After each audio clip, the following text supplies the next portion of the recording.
میرا سوال یہ ہے، میں نے پچھلے جمعے پھر میرا سوال ہے کہ میں پوچھتا ہوں اس آدمی کو ضرورت کیا ہے ختم نبوت پر بات کرنے کی، جب امت مسلمہ کے متفقہ فیصلہ ہے کہ مرزائی کافر، اسمبلی نے بل پاس کر دیا کہ مرزائی ان کو اقلیت قرار دے دیا، اور جب سے وہ اقلیت بنے نہ ہم نے ان کی عبادت گاہ جلائی، نہ ہم نے ان کو قبروں سے نکالا، نہ ہم نے بس ٹھیک ہے جیسے عیسائی رہتے ہیں، یہودی سے کس ملک میں رہتے ہیں وہ بھی رہیں، اقلیت بن کے رہے، کوئی اعتراض، پر تم انہیں کھینچ کھونچ کے کیوں قریب کرتے ہو؟ تمہارا کیا جرانہ ہے ان کے ساتھ؟ بتاؤ تو صحیح۔ ان لوگوں سے ان کو چاہیے اپنے منہ میں لگام ڈالیں، اور اگر نہیں ڈالیں گے پھر انشاءاللہ ڈالی جائے گی۔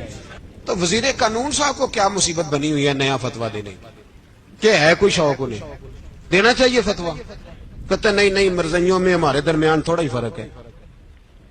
مجھے یوں لگتا ہے کہ یہ جان بوجھ کر کوئی نہ کوئی ایسی شرارت کرتے ہیں جس سے لوگ اشتعال میں رہے، جان بوجھ۔ حلم، حوصلہ، صبر ذات کے بارے میں تو ہے، لیکن اگر کوئی رسول پاک کی بے ادبی کرے تو پھر حوصلے کی بات ہے ہی نہیں، پھر تو جہاد کی بات ہے۔ اور میں دیانتداری سے مسجد میں باوضو بیٹھ کر جمعے کے دن مشورہ دیتا ہوں حکومت کو اور وزیر قانون کو مشورہ دیتا ہوں کہ نہ فرعون کی حکومت ساری زندگی رہی، نہ نمرود رہا، نہ جاج بن یوسف رہا، نہ یزید رہا، اور یار درباری بن کے حکمرانوں کی چاپلوسی کرتے کرتے تم یہاں تک آ گئے ہو کہ اب نبی پاک کی عزت کو آنچ ڈالنا شروع کر دیا ہے۔ اور آپ یقین کریں سیاسی جماعتوں کا اتنا برا حال ہے کہ ان کے لیڈر کے بارے میں کوئی بات کرے تو پاگل ہو جاتے ہیں یہ احتجاج کر کر کے، اور اس نے ڈائریکٹ کہہ دیا کہ ختم نبوت کا مسئلہ ہی کوئی نہیں، جو دین کی بنیاد ہے، کسی کو پرواہ نہیں۔ مجھے تو ان لوگوں کی فکر ہو رہی ہے جن لوگوں نے انہیں ووٹ دیے ہیں، وہ اللہ کو کیا جواب دیں گے؟ اور یہ اللہ ماشاءاللہ ساری سیاسی جماعتیں اس طرح کی۔ اور میرا وزیر قانون صاحب کو بھی مشورہ ہے کہ زندگی بڑی تھوڑی ہے، بڑی تھوڑی، اللہ سب کو معاف کرتا ہے، اپنے رسول کے غداروں کو معاف نہیں کرتا۔ اور یہاں تمہاری گاڑیوں پہ جھنڈے لگے ہوئے ہیں، وہاں بھی تمہارے جھنڈے لگیں گے، پر اس لیے لگیں گے کہ یہ غدار ہیں ناموس رسالت کے، یہ جھنڈے لگیں گے۔ شرم کرو اور ڈر جاؤ، بس کر دو، تمہارے منہ میں اب دانت پورے نہیں رہے۔ کوئی شوگر کا مریض ہے تو کوئی بلڈ پریشر کا، تو کوئی ہارٹ کا، تو کوئی کینسر کا۔ شرم کرو اور اپنی قبر کی بھی تھوڑی سی فکر کرو۔ بتاؤ پاکستان کے کتنے صدر گزرے، وزیر اعظم گزرے، تو ان کی قبریں کہاں ہیں؟ کوئی جاتا ہے ان کی قبروں پہ؟ کسی کو خبر ہے؟ کیوں اپنے لیے جہنم کٹھی کرتے؟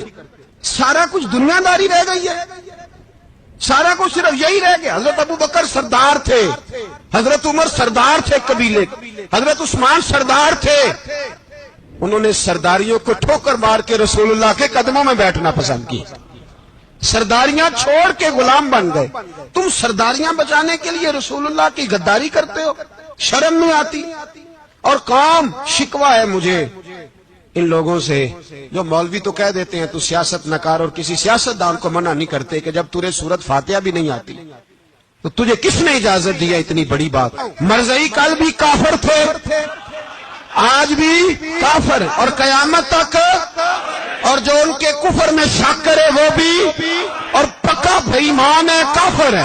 وہ وزیر قانون ہو یا صوبائی ہو یا وفاقی ہو، من شک فی کفر ہی فقط کفر، جو مرزائی کے کفر میں شک کرے وہ بھی کافر ہے۔ ہمارے رسول آخری رسول ہے، ہم کسی کو یہ اجازت نہیں دیں گے کہ وہ ختم نبوت میں رکھڑا ڈالنے کی کوشش کرے، ہم کسی کو یہ اجازت ہے۔ اور تم نے قوم کو لوٹا، لوٹتے رہو، اب ایمان پہ ڈاکے تو نہ ڈالو۔ تمہیں دولت لوٹ کے پیٹ نہیں بھرا، اب ایمان لوٹنا شروع کر لیا۔ تمہارا فیکٹریاں لوٹ کر، قومی خزانہ لوٹ کر پیٹ نہیں بھرا، بھائی مانو اب دین بیچ کر اپنی حکومتیں پکی کرو گے۔ اور وہ لوگ بھی تیار ہو جائیں جو ان بھائی مانوں کو منتخب کرتے ہیں، ان سے بھی سوال کرے گا ختم نبوت کا موضوع قیامت کے دن کہ تم بتاؤ۔ ان کو سپورٹ کرتے تھے جو رسول اللہ صلی اللہ علیہ وسلم کے بعد بھی کسی نبی کو نبی ماننا درست جانتے تھے۔ مان تاثیر جب مرا تھا نا تو 5-5 لاکھ روپیہ مولویوں کو آفر کی جنازہ پڑھاؤ، 5-5 لاکھ روپیہ چھوٹے چھوٹے مولویوں کو۔ اور داتا صاحب کی مسجد کے خطیب بھی صوبائی جو تھے وہ خطیب تھے، ملازم تھے، انہوں نے کہا کہ ایمان نہیں بیچنا، نکالنا، نوکری سے تو نکال دو. اور بادشاہی مسجد کا مولوی جس کا پتہ ہی نہیں چلتا، کبھی کدھر چلا جاتا ہے کبھی کدھر، یہاں تو وہ بھی کھڑا ہو گیا. اس نے کہا نا، ایمان نہیں بیچنا. گورنر ہاؤس کی مسجد کا امام کہنے لگا کہ بخشا جانا نہ جانا یہ تو رحمت الہی کا معاملہ ہے، پر اتنا گندا جنازہ نہیں پڑھنا. اور وہ مولوی آج تک پتہ ہی نہیں کدھر گیا جس نے اس غلیظ کا گندا جنازہ پڑھایا. تو بھائی اپنی قبر اشر کو، جب جہاں تمہارے جنازے نہیں پڑھے جا رہے تو وہاں تمہارا کیا حال ہوگا؟ ساڈے نبی دی زبان ساڈے واسطے قرآن، ساڈے نبی دی زبان ساڈے واسطے قرآن. ختم ہو گئی بات.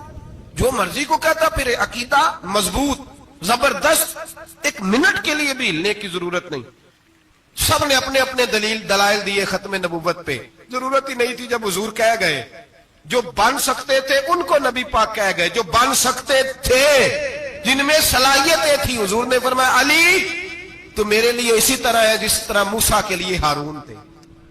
لیکن موسیٰ کے بھائی ہارون بھی نبی تھے، پر میرے بعد کو نبی ہو سکتا تو ہو اسی طرح جس طرح موسیٰ کے لیے ہارون، جن کے اندر خوبیاں پائی جاتی تھی. فرمایا ابو بکر میری ساری امت سے افضل ہے.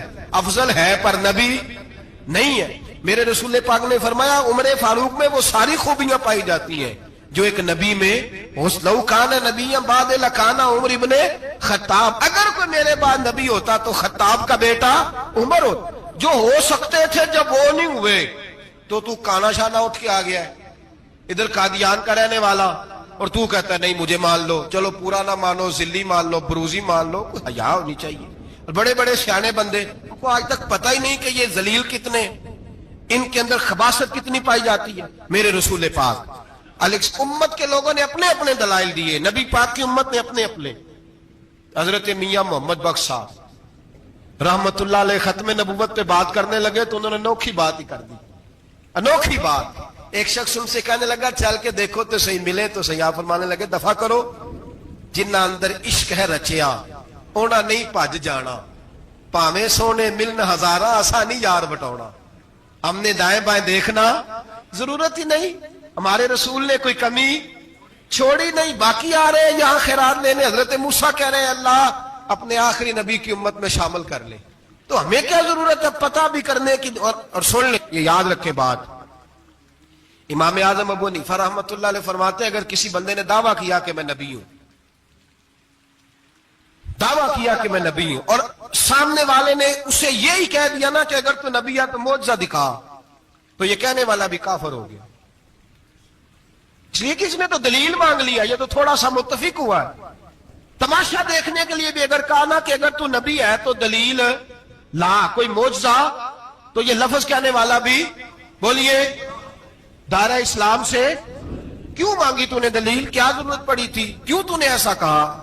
اتنا متفق کا عقیدہ ہے کہ تو مانگ، تو یہ بھی نہیں کہہ سکتا کہ چل کچھ کر کے دکھا. یہ بھی تیرے لیے جائز ہے. صوفیاء کہتے ہیں تو نے سوچ کیسے لیا؟ طریقت کے اندر تو غیر کی مداخلت قابل قبول. اللہ نے توحید کا ہر جگہ خیال رکھا، رسالت کی وحدانیت کا ہر جگہ خیال رکھا. اللہ ایک، قرآن ایک، اسلام، نبی ایک، باپ، استاد. کوئی کسی قسم کی مداخلت کی ضرورت کیسے لوگ مداخلت کر لیتے؟ فٹافٹ حضرت پیر سید مہر علی شاہ صاحب گولڑوی رحمت اللہ، حضرت خواجہ شمس العارفین سیالوی رحمت اللہ علیہ کے پاس پڑھا کرتے تھے. تدریس ہوتی تھی. خواجہ صاحب کو بٹھا کے درس تصوف، درس قرآن، درس حدیث دیتے تھے. یوں بیٹھے ہیں، گفتگو ہو رہی ہے، پڑھایا جا رہا ہے. ایک بڑے نورانی چہرے والے خوبصورت بزرگ اندر آئے. بڑی تازگی، بڑا پیار، بڑی مٹھاس ان کے آنے میں. جب وہ آئے تو حضرت شمس العارفین اٹھ کے ملے، ماتھا چوما، پیار ہوا. 2-3 منٹ گفتگو ہوئی تو گفتگو میں بڑی نورانیت، بڑی خوبصورتی، بڑی رانائی، بڑی ٹھنڈک ملی دونوں بزرگوں کی ملاقات سے. چند لمحوں کے بعد، تھوڑی دیر گفتگو کے بعد وہ بزرگ اٹھے باہر نکل گئے. حضرت شمس العارفین مریدوں پہ نظر ڈالی، فرمانے لگے تمہیں پتہ ہے یہ کون تھا؟ شاگردوں جانتے ہو کون تھا؟ کہا حضور نہیں. فرمایا خضر علیہ السلام تھے، مجھ سے ملنے آتے اکثر، اور ابھی گلی میں ہوں گے، کسی نے ملنا ہے تو مل لو. دوڑ کے گئے سارے لوگ ملاقات کرنے، بھاگے گئے. پیر میر علی شاہ صاحب بیٹھے ہیں. آپ نے فرمایا میر علی تم نے نہیں ملنا؟ کہنے لگے حضور نہیں. فرمایا کیوں؟ کہنے لگے حضور میں اسے نہ ملوں جسے خضر بھی ملنے آتا ہے, اسے نہ ملوں جس سے وہ ملنے آتا ہے. میں نے کیا کرنا ہے ان سے مل کے؟ آپ سے ملوں گا جن سے حضرت خضر بھی ملنے آتی ہیں. جنہاں تناں وچ عشق ہے رچیا اونا نہیں بھج جانا, پانے پاویں سونے ملن ہزاراں, اسا نہیں یار بٹانا ضرورت ہی نہیں. ایسے حسین محبوب کے بعد کسی اور جگہ نظر جمانے کی طبیعت ضرورت نہیں, توجہ نہیں, خیال نہیں. جس نے یہ پوچھ بھی لیا کہ تو بتا, کوئی معجزہ دکھا, وہ بھی دائرہ اسلام سے یہ امت مسلمہ کا متفقہ عقیدہ ہے. اس پر درجنوں آیتیں ہیں قرآن مجید کی, 150 کے قریب نبی پاک کی حدیثیں. کتنی جی؟